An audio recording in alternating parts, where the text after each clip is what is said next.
Appreciate you, buddy. Thank you so much, Mr. Purian. You are the best in the business. Also the oldest. In the absence of alternatives, you are doing a great job. That's right. Very good. Thanks for joining us, everybody, for this final best of 3 of today. We got G2.iG, brought to you by the legendary Jack Chen, also known as Korean Barbecue, versus Gaimin Gladiators, as we see the Bounty Rune battle occur here. One arrow, as in the auto attack arrow, not the spell. Don't get confused, Cinderin.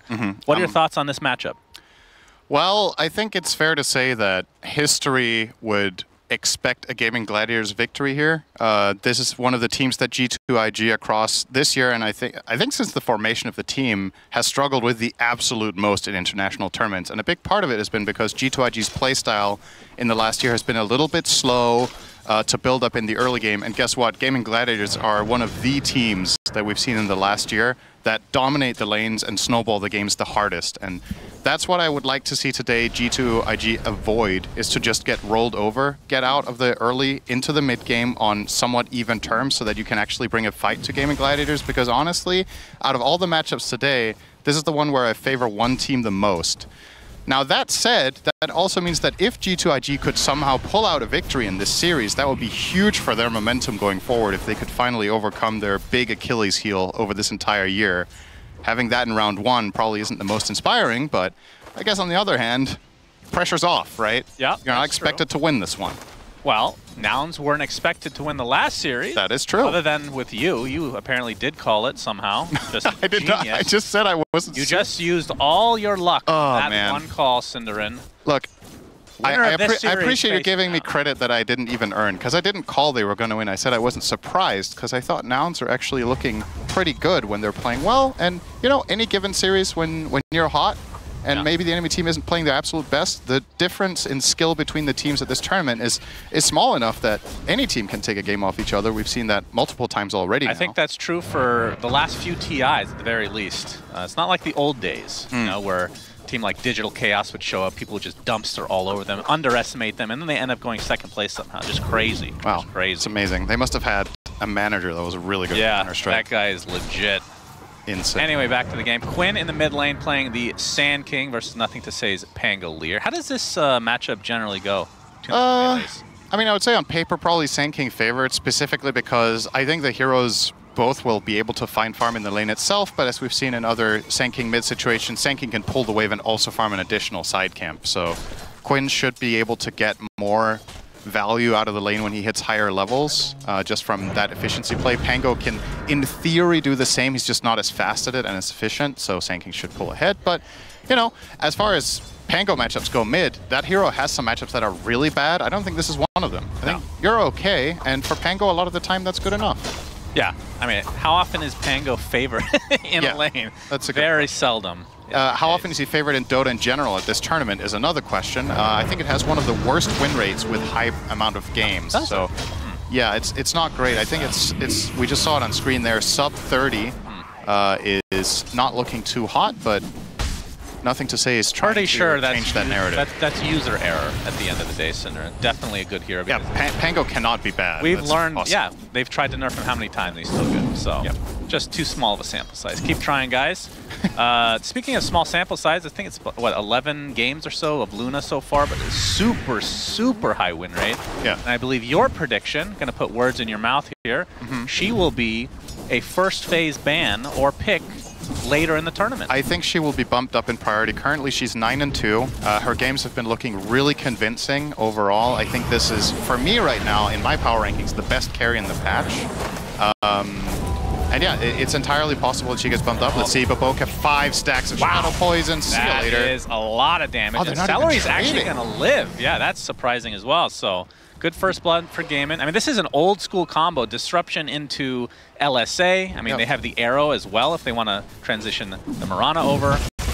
Why is the Shadow Demon, why did it get through this time?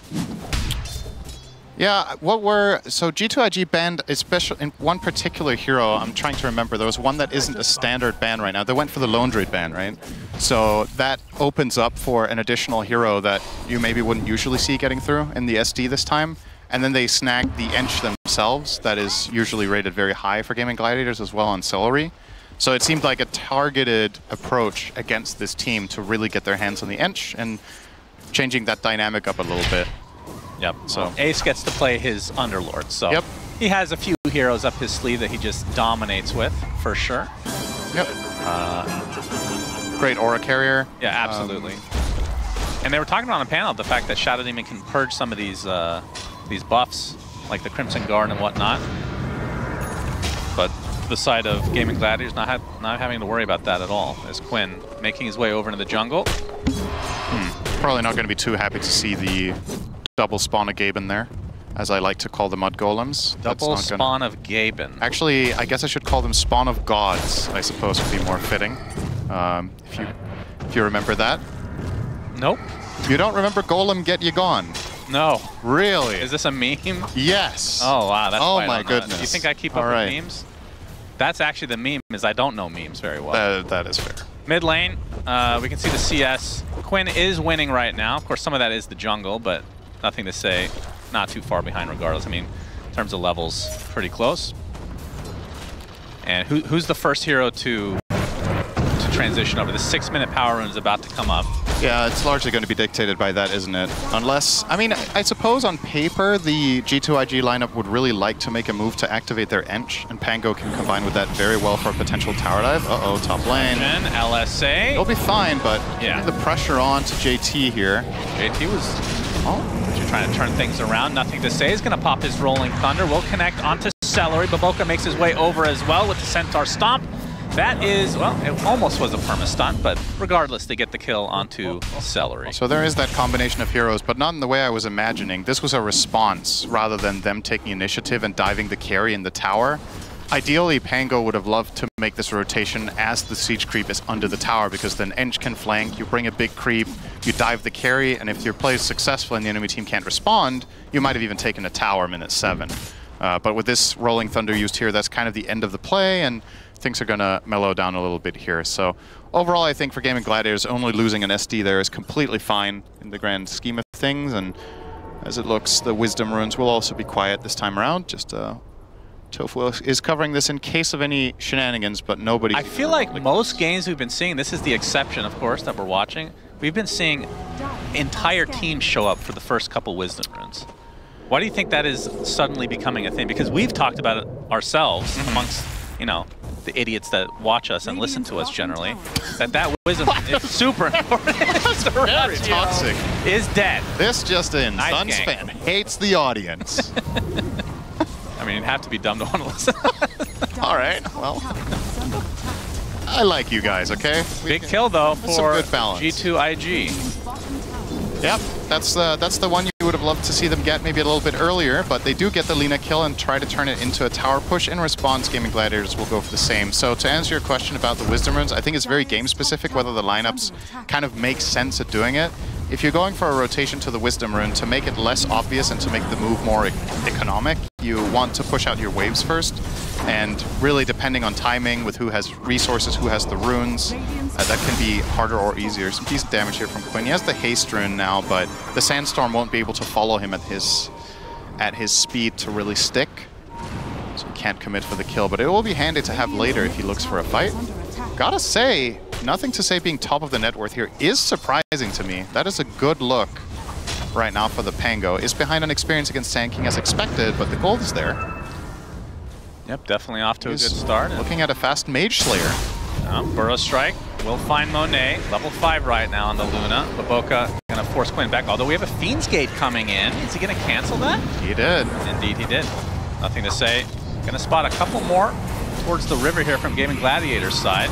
As Quinn taking some creeps, arrow's not really going to hit. Nice block from Baboka. Stacks on Baboka from that Shadow Poison. That's going to do a lot of damage with the Starstorm on top. That is actually enough. Celery gets credit for that one. LSA does clip JT, but no kill to come. And of course, this you see the stack on these Ancients. Yeah, Gaimin Gladiators, this is a very planned out move. They know the stacks are there, they really want to contest them and use the Sand King Underlord power right now. But with Underlord not connecting, he actually can't make it back here now. RP, Skewer. Skewer back into the tier 1. Duraccio, LSA is going to hit, but there comes nothing to say on the Pangolier, and that'll bring the Lina to her knees. And it looks like Tofu will possibly be next, has the last leap usage. Snowball does connect, so that's 2 kills going the way of G2.iG in defense of their triangle. Yeah, and they didn't even lose many Ancients. These Ancients actually just softened up now, so they can just go and farm these even easier than they were planning to. Thanks, Gaimin. So, we appreciate that. Yeah, a little bit of a helping hand in a way, and honestly, if Ace had connected on that Fiend's Gate, I think this might have been amazing for Gaimin, but they kind of got cold feet a little bit and then couldn't make it back there. So good news for G2.iG. I was saying at the beginning of this game, this is a lot of the time G2.iG at this point against Gaimin this year have been behind 2 to 3K gold. Yeah, I was going to say, I mean, already Gaimin, a good start. Against any opponent, generally, they will come out ahead on lane, and that's the reason they can snowball so hard. Yeah. They do play very fast. And I was looking at Gaimin's game time in their wins and losses of this tournament so far. They have a couple of sub-30 wins, and most of their losses are like in the 40s plus, but it is the majority of their games that they win are still really fast, and this one is not shaping up to be a 30-minute win. So I think that's already good news for a lineup playing Magnus and Luna. Yeah, we were talking pace will be a bit slower. We were talking to the legendary figure in the Dota community, Jack Chen, aka Korean Barbecue, and he was talking to us about how he just told his team, you guys need to go past 30 minutes, you'll be fine. So they're taking his advice. I don't know why they weren't doing it before, but you know, better late than never. All right, you've mentioned him twice in 11 minutes. You're staying on track here. I did give you the challenge to mention him once every 15 minutes. Keep the timer in mind. You have to talk about him again within 25. So. All right, yeah, we're good for a while. Yeah, you're on par. Maybe I'll give you a little buffer here. Quinn. Okay, we and this time he's definitely connecting. There is the Pit of Malice. Monet in a lot of trouble. X-Nova's the one to die first, though, and doesn't look like they can catch up to the Luna. That's honestly all of this rotation just for a Tusk. This is a pretty good result for G2.iG if they get out of dodge here. He will get purged on NTS, but nobody can really connect. However, Baboka, probably not so lucky. Arrow dodged. Okay. Has the healing going. Only 1 stack of that Shadow Poison. So a lot of wasted time here for Gaimin Gladiators. Yeah. And that was a big rotation. You brought the Fiend's Gate, you brought 4 heroes to this play, and you only found a support. Luna staying alive there, very important. And if you look at the net worth distribution right now, this seems quite similar to the game that we just watched with Nouns, where Yuma on the Luna was struggling a bit in the start, and then you fast forward 10 minutes and he's way ahead of everyone else. Gaimin are aware that this hero needs shutting down, but Monet not being killed a single time yet at 12 minutes and dodging in particular that gank can turn out to be very important as we go down the stretch in this one. This is already, as we've talked about, seems unlikely with the nature of Gaimin's lineup. A lot of the time when they snowball and win these sub 30 games, they will be the ones having edge. They will be the ones having Chen. They will be the ones having good tower pushing cores. Not really the fastest this time around. And on top of that, when you're thinking about high grounding, there's a bit of an X factor this time with a Magnus Skewer. Yeah. Always going to be tricky to siege that base. So you've got to keep your eyes open when you go in. And he's got the dagger now. Delivered. Yeah. Pretty good start for JT. Absolutely. This, I believe, is the second Magnus game of the whole tournament. He's been a very unpopular hero. He's 1-0, I believe. When? He'll find an opening. Easy arrow set up.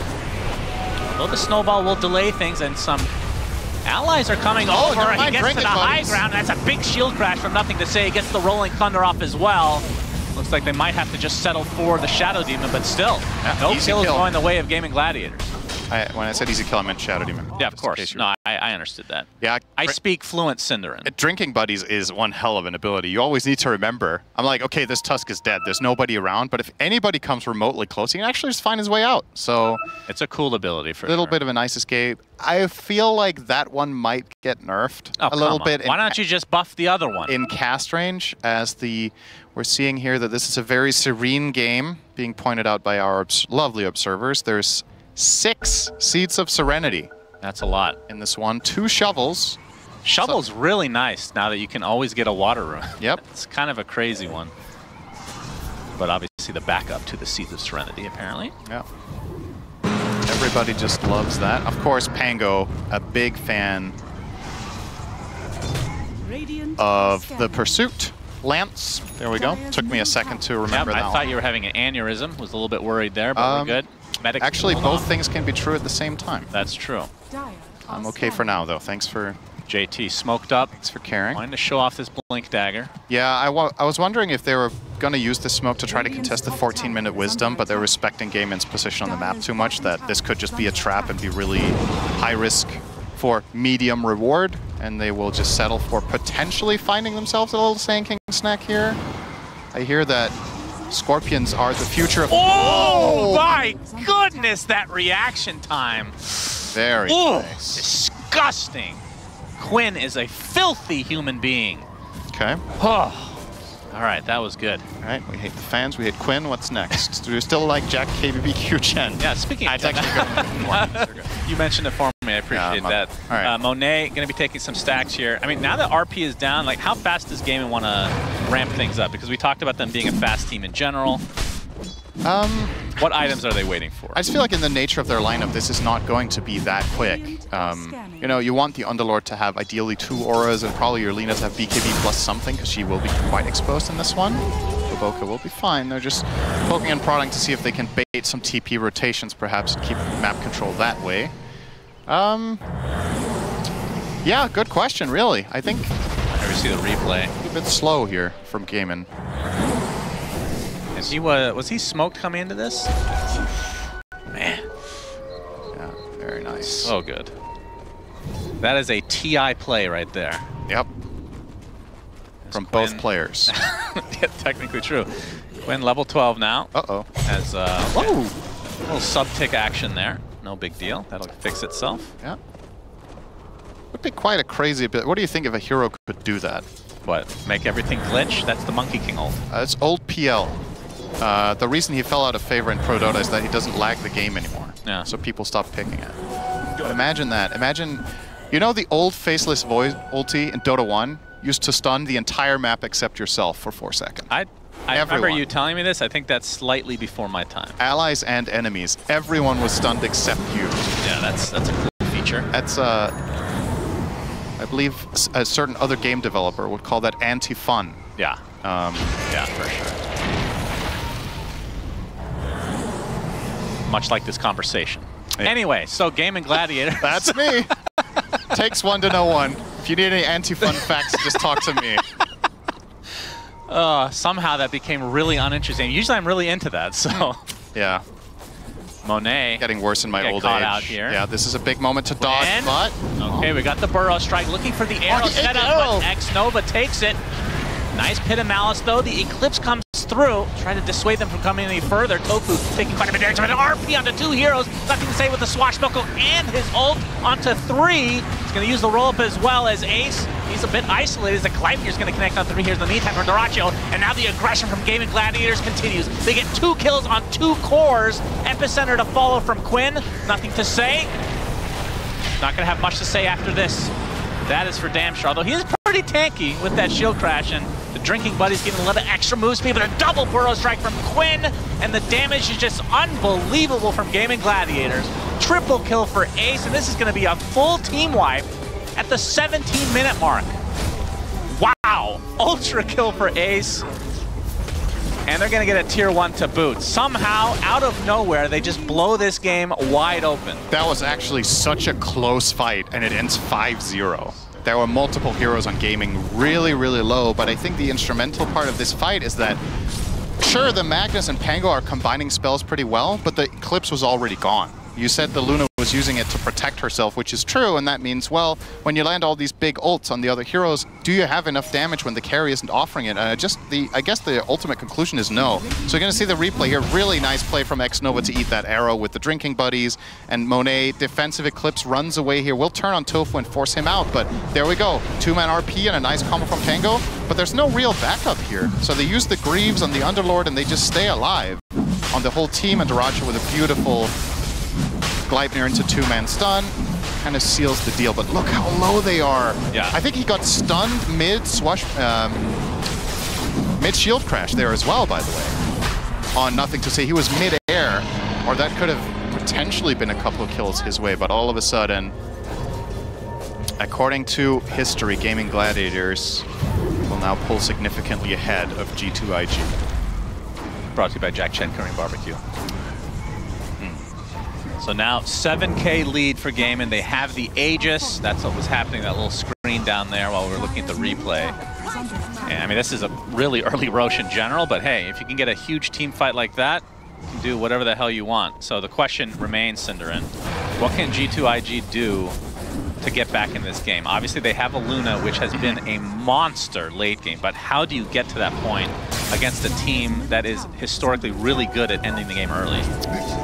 I think, depending on how fast Gaimin want to play this, they still need to be careful with the blink skewer plays. So you're always going to have that in your back pocket if they try to high ground. I mean, with the fight you saw the potential. It's just a matter of lining things up that little bit better. So if they can hit a 2-hero RP and a Rolling Thunder on top and then to have an Eclipse that is dealing damage in the meantime, I could easily see them find multiple kills.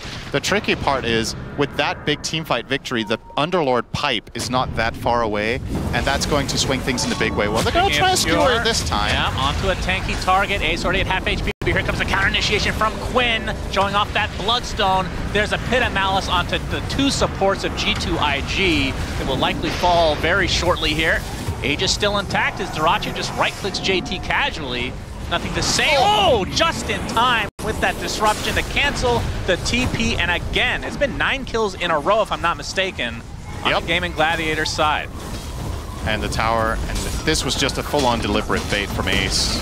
He gets caught, he puts down the Fiend's Gate, the teammates arrive, and easy peasy. He is tanky, despite still not having the pipe. He knows that if they want to kill him fast, it's going to be a full team that's needed.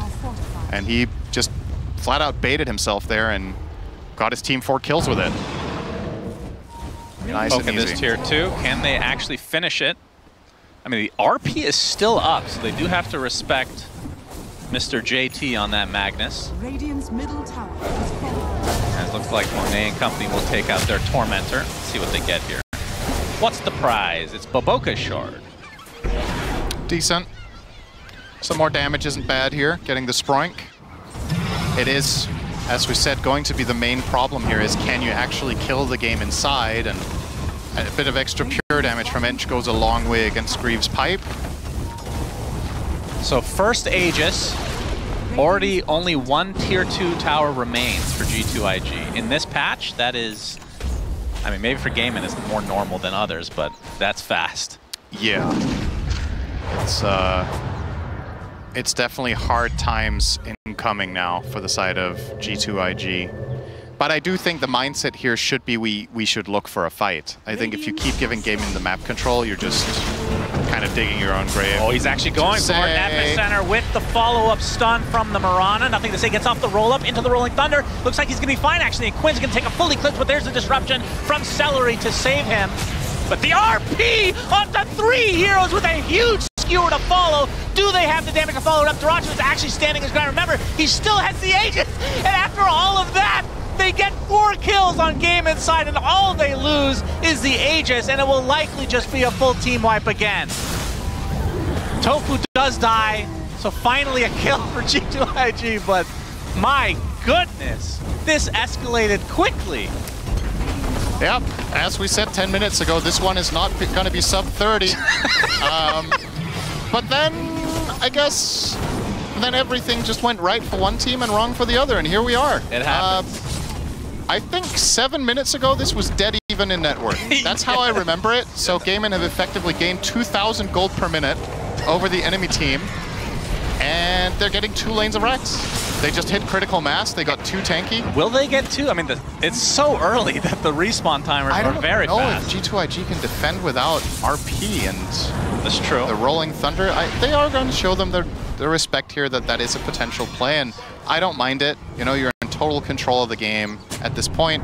Wait for your own timing if you're waiting on a key item. If you want to get another Aegis, that's completely within reach. This was another fight that actually was looking good for G2.iG after the Pango gets out. Nothing to say surviving here is really good. This disruption is super important from Celery. Without this, they lose this fight. But Quinn is just healing with Bloodstone. The RP, really nice combo. But yeah, the Eclipse is gone. So you pop everything on your Underlord Greaves' Pipe and just go in. And there's not enough damage in the tank for the side of G2.iG. I'm surprised Tofu died. He just ran away from the impetus. Yeah. They could have maybe done this fully cleanly. Yeah, I think so. So one rare mistake here for Gaimin. In the last few minutes at least. There's nothing to say. He's going to get caught out. Gets the Rolling Thunder off though. He'll live. And will TP to safety. But this is effectively Gaimin just... Did not TP actually. Are they going to force this now without Pango? Quinn has a shield rune. You do not want to deal with He is not killable. Are scanning. Well, they do have enchant, but That's true. That's true. Dyrachyo going to work on the top tier 2. This looks like an easy grab for him. Ace can tank this forever. Yep, he's a big boy. So he's got that pipe, along with the Greaves, of course. And Crimson will be next up, not even that far away. And he's only the 3rd most farm in the game. Yeah. That is crazy. Yeah, we haven't really talked that much about Quinn's farm, but I mean, that's what mid Sand King does, right? This hero has just been buffed so much, it has a tendency to get this rich. If you're ahead, you can just walk around with the Sandstorm Dust Devil and just keep farming. RP onto Dyrachyo, but the disruption. Will it be enough to save him, though? He's surrounded by enemies right now. Ace with the Pit of Malice from the side. Dyrachyo trying to run away, slowed to a crawl. He's going to use the Laguna Blade. There's the Epicenter from Quinn, destroying everybody from G2.iG. And that's it. That's game 1 in the books. Gaimin Gladiators slap around Jack Chen. And they win game 1.